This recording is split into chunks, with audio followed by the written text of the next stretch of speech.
నరసింహ శతకము. పంజరంబునన్ గాకిన్ బట్టియుంచిన లెస్స పలుకునే వింతైన చిలుకవలెను. గార్ధబంబును తెచ్చి కళ్ళెమింపుగవేయన్ దిరుగునే గుర్రంబు తీరుగాను. ఎనుపపోతును మావటీండు శిక్షించిన నడుచునే మదవారణంబువలెను. పెద్ద పిట్టను మేంతన్ బెట్టి పెంచినన్ గ్రొవ్వి సాగునే వేంటాడు డేంగవలెను.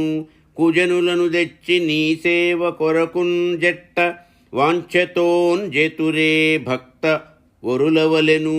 భూషణ వికాస శ్రీధర్మ పురనివాస దుష్ట సంహార నరసింహ దురిత దూరా. నరసింహ పంజరమున గాకినుంచిన బాగుగా పలుకున చిత్రమైన చిలుక వలె, గాడిదను తెచ్చి కళ్ళెము బిగించిన తిరుగున గుర్రము వలె, దున్నపోతును మావటీండు నేర్పించిన నడచున ఏనుగు వలె, పెద్ద పిట్టను మేత పెట్టి పెంచినను బలిసి సాగున వేటాడు డేగవలే, దుర్మార్గులను నీ సేవ కొరకు పెట్టినట్లయిన భక్త శ్రేష్ఠుల వలె కోర్కెతో జేయుదురా సేవ జేయరనుట. మా ఈ వీడియోలు మీకు నచ్చినట్లయితే లైక్, షేరు అండ్ సబ్స్క్రైబు చేయండి.